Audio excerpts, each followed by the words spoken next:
Assalamualaikum warahmatullahi wabarakatuh, anak Ibu. Waalaikumsalam warahmatullahi wabarakatuh. Sehat semuanya, Nak? Alhamdulillah sehat walafiat. Alhamdulillah. Oke, sudah mengirimkan bahan ajar dan LKPD di WhatsApp grup kita. Jadi absensi juga sudah Ibu kirimkan di WhatsApp grup kita. Alhamdulillah anak-anak Ibu sudah mengisinya ya. Nah, sekarang kita akan belajar di tema 5 tentang ekosistem, tema 1 komponen ekosistem, dan pada pembelajaran ke-1 ya. Tujuan pembelajaran kita hari ini yang pertama, melalui membaca teks non-fiksi tentang ekosistem yang dikirimkan via WhatsApp group, Ananda dapat menemukan ide pokok tiap paragraf secara mandiri. Dan yang terakhir, melalui pengerjaan LKPD, Ananda dapat membuat bagan pengelompokan hewan berdasarkan makanannya selain dari hewan yang terdapat dalam video dengan tanggung jawab. Nah, ini adalah teks non-fiksi yang berjudul ekosistem. Ada yang mau membacakan? Ayo Atifah, silahkan dibaca Atifah. Semua makhluk hidup memerlukan lingkungan tertentu memenuhi kebutuhannya tentu. Contoh komunitas adalah komunitas sungai dan komunitas padang rumput. Terima kasih Atifah. Ibu mau nanya dengan yang lainnya dulu ya. Menurut kalian dari teks ekosistem yang sudah dibacakan oleh Atifah tadi, kira-kira apa sih yang disebut dengan ekosistem itu? Ada yang tahu, Nak? Ya, Atifah, apa itu ekosistem? Untuk memenuhi kebutuhannya. Oke, kalau lihat pada paragraf ketiga, dikatakan interaksi antara makhluk hidup dan benda-benda tak hidup di sebuah lingkungan disebut dengan ekosistem. Anak Ibu menanam bunga tidak? Menanam. Iya, menanam bunga. Ketika kita menyiram bunga, kita memberi pupuk kepada bunga, itu termasuk interaksi kita manusia dengan tumbuhan atau dengan bunga ya. Tumbuhan atau makhluk hidup, sedangkan tanah termasuk yang bagian yang tidak hidup atau disebut dengan tadi abiotik.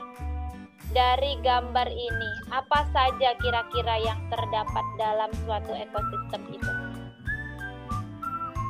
Ada tumbuhan. Iya, ada tumbuhan, apalagi?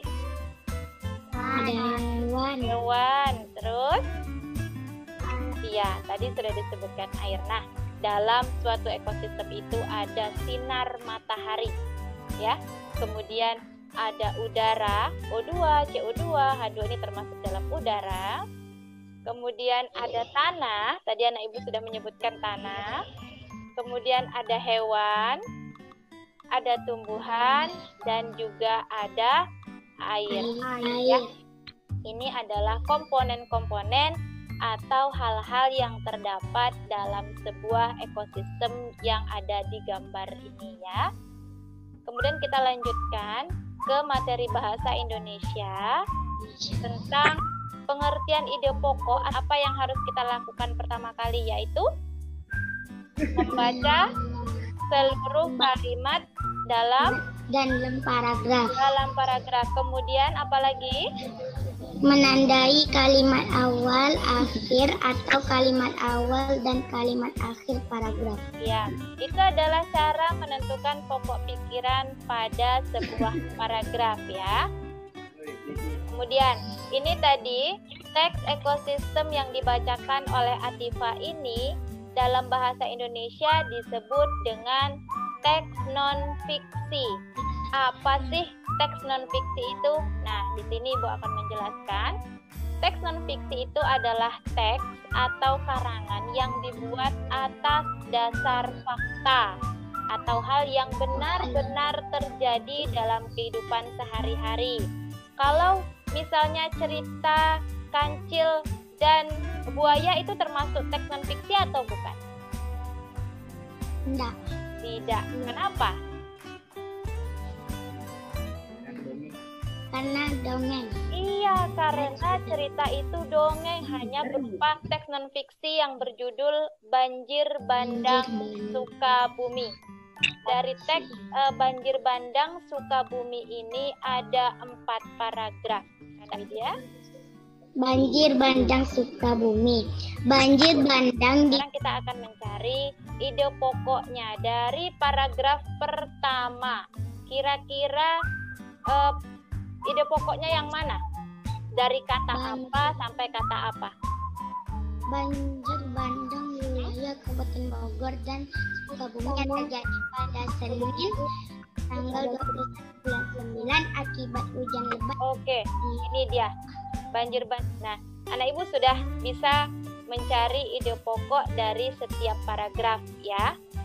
Sekarang kita akan melanjutkan tentang kata tanya adik Simba. Kira-kira apa sih adik Simba ini ya? Kata tanya kapan itu untuk menanyakan apa? Waktu Iya, waktu. Hebat.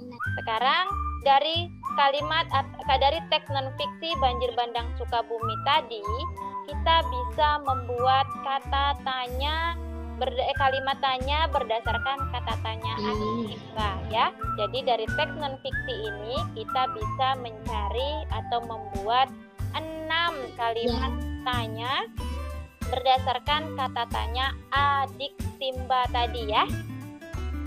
Sampai di sini ada yang mau ditanyakan buat kalimat tanya dan mencari ide pokoknya? Sudah. Kalau sudah kita lanjutkan ya.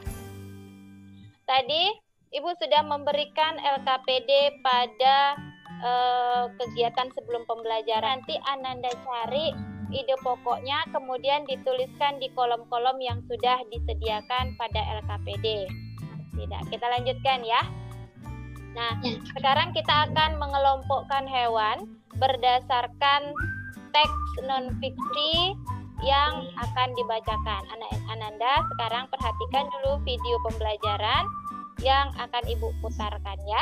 Hewan yang memakan tumbuhan memilih bagian-bagian tumbuhan yang dapat dijadikan makanan. Jenis makanannya, sedangkan yang sebelah kanan adalah nama hewan. Jenis hewan-hewan yang memakan tumbuhan ini disebut dengan herbivora, memakan tumbuhan dan daging, atau disebut dengan hewan pemakan segalanya, disebut dengan omnivora. Di situ terdapat hewan apa saja? Sebutkan beberapa hewan yang kalian amati. Kambing. Iya, kambing.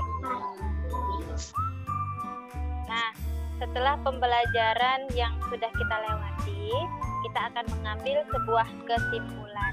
Hari ini kita sudah belajar apa saja sih? Ayo Widya, kita sudah belajar apa? Ide pokok mengelompokkan hewan. Iya, mengelompokkan hewan. Nah, hari ini kita sudah belajar tentang menemukan ide pokok dari teks non-fiksi, kemudian membuat kalimat tanya berdasarkan kata tanya adik Simba tadi ya, kemudian mendeteksi hewan berdasarkan jenis makanannya, dan yang terakhir mengelompokkan hewan berdasarkan jenis makanan.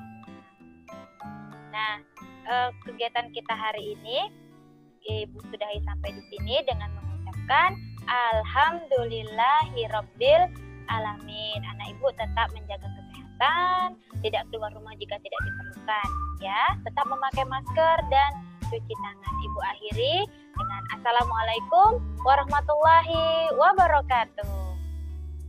Waalaikumsalam warahmatullahi wabarakatuh.